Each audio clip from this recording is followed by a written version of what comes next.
खुलुमबाय आं माइनाव बसुमतारी गिबियावनो बर' रादाब नायगिर नोंथांमोनखौ आंनि चेनेलाव बरायहरबाय लोगोसे गोजोन फुंबिलिनि गाहाम हामलायथि बावहरबाय नोंथांमोननि थाखाय आङो लानानै फैलायबाय गोदान मोनसे रादाब नोंथांमोना भिडिअखौ अननानै जोबजासिम नायलांदो। दिनैनि गिबि रादाबाव दङ बिटिसिआव जागायबाय राजखान्थिनि गोख्रों बारहुंखा हर हरसेनि गेजेरावनो दोलो सोलाय सोल' खालामनायखौ नुनो मोननाय जादों। थांनाय 13 अक्ट' खालि सुखानजरा गामिनि सा 15 बिपिएफ दोलोनि हेफाजाबगिरिफोरा एमसिएलए राजिब ब्रह्मजों जयनिं जाफैनाया नंखायसोमोन। बे बाथ्राखौ बुंथिदों सुखानजरा गामिनि बिपिएफ दोलोनि हेफाजाबगिरिफोरा। थांनाय 13 फेब्रुआरि अक्ट'खालि सुखानजरा गामिनि सा 15 जन बिपिएफ दोलोनि हेफाजाबगिरिफोरा एमसिएलए राजिब ब्रह्म बिथांनाव जगनान जाहैनाया ओरैनोसो सर्ट मुभि भिडिअ खालामनाय बायदिसो, जों ओरैनोसो रां रुफा जानो होननानैसो थांथ'दोंमोन होननानै खौरांगिरि मेलनि गेजेरजों फोरमायथिनायखौ नुनो मोननाय जादों। गुबुन फारसेथिं हाग्रामा महिलारिया राजखान्थियाव थं गैयै थांखिफोर लाबोदों होनना हितेश बसुमतारिया खौरांगिरिफोरनि सिगाङाव बुंथिनायखौ नुनो मोननाय जादों। हाग्रामा महिलारिया रायजो राजाखौ थगायनानै राजखान्थि खालामगासिनो दङ आरो हाग्रामा महिलारिनि सायाव आंनि फोथायनाया खमायलांबाय होनना खौरांगिरिफोरनि सिगाङाव हितेश बसुमतारिया बुंथिनायखौ नुनो मोननाय जादों। मख'नो गोनांदि मसलपुराव इउपिपिएल दोलोनि गेदेरथार जयनिं हाबाफारि जानानै थांबाय। बाक्सा जिल्लानि सदर मसलपुरनि दुर्गा मन्दिरनि लांगोनायाव इउपिपिएल दोलोनि मोनसे गेदेरथार जयनिं हाबाफारिया जानानै थांबाय।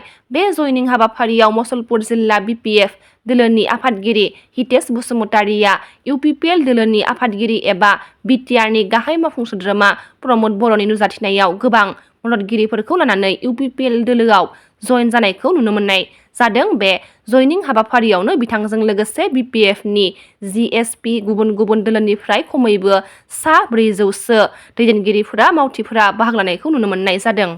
सेवा सेतु पर्टेलनि मावफारियाफोरा सोमावसारनो थांखि लादों। मार्च दानाव थांखि लादों। सेवा सेतु पर्टेलनि मावफारियाफोरा सोमावसारनायनि हुमखिजों प्रजेक्ट डाइरेक्टरनिसिम गांसे लाइजाम लिरदों। सेवा सेतु पर्टेलनि मावफारिफोरा लाइजामनि गेजेरजों फोरमायदों दि थांनाय 2024 मायथाइनि जुन दाननिफ्रायनो दान बान्था मोनाखै। सेवा सेतु पर्टेलनि मावफारियाफोरा मख'नो गोनांदि 2024 मायथाइनि जुन दाननिफ्रायनो 2025 मायथाइनि फेब्रुआरि दानसिम 8 दानसिम दान बान्था गैयालासे खामानि मावदोंमोन। नाथाय बे खेबाव दान बान्थाखौ मोनाब्ला मार्च दानाव गोख्रों सोमावसारगोन होनना फोरमायहरदों लाइजामनि गेजेरजों। चिरां जिल्ला खुंग्रि लालेगुरि गामिनि बाबुलाल बसुमतारिनि बिसि प्रनिता बसुमतारिया 1 सप्ताहनि सिगां गावनि फिसा आरो फिसायखौ गारनानै 75 बोसोर बैसोनि गामिनिनो बोराय इन्जिन बसुमतारिजों दोनखारलांदों होननानै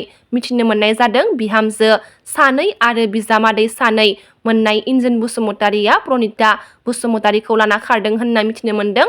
रायज्लायदाव जंखायदाव गलिलांदों इन्जिन बसुमतारिनि गोदै रावआव प्रनिता बसुमतारियाबो कलेज फरायनाय सानै फिसा थासेयावबो गोदान फिसाय नागिरना दोनखारदों होनना मिथिनो मोननाय जादों। गुबुन गुबुन बोसोराव खुंबोनाय बायदिनो देग्लायबो खुंगा 10थि जारिमिनारि संकस खेराइ फोरबोआ सानथामनि हाबाफारिजों भारत भुटान सिमा ओनसोल रायमना माहारियारि पार्कनि साखाथि संकस दैसानि सेराव थानाय दायनामारि ब्लामजरायाव मैयानिफ्राय जागायबाय। मैया गिबि सानाव गाहाय हाबग्रा दरखं, गाहाय सायनासालि, आलासि जिरायसालि, मावसोम हानजा थाग्रा खुलि बायदिफोरखौ बेखेवनाय जादोंमोन। गाहाय हाबग्रा दरखंजों समाज सिबियारि उइलियाम नार्जारि, गाहाय सायनासालिखौ बिटिआरनि मावफुं सोद्रोमा उखिल मोसाहारि बिथांमोना बाहागो लानानै बेखेवनानै होफैयो। खुंफुं आफादा फोरमायनाय बायदिब्ला देग्लाय खुंगा 10थि जारिमिनारि संकस खेराइ फोरबोखौ गाजा गोमजासिनै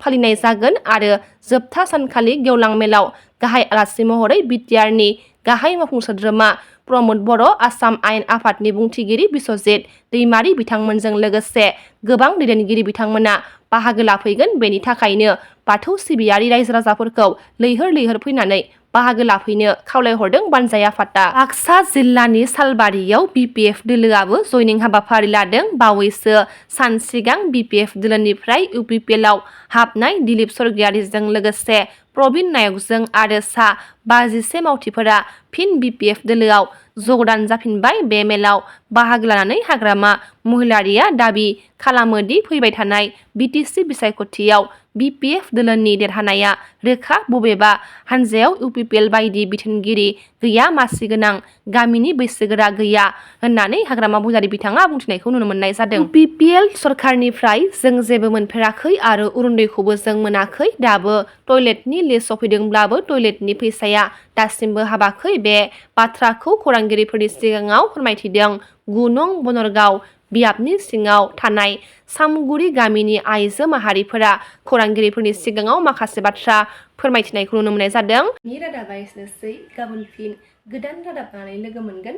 नोंथांमोना भिडिअखौ जोबजासिम नायबायब्ला अन्नानै लाइक, शेयार, कमेन्ट लोगोसे साबस्क्राइब खालामनानै होदो। गोजोन्थों।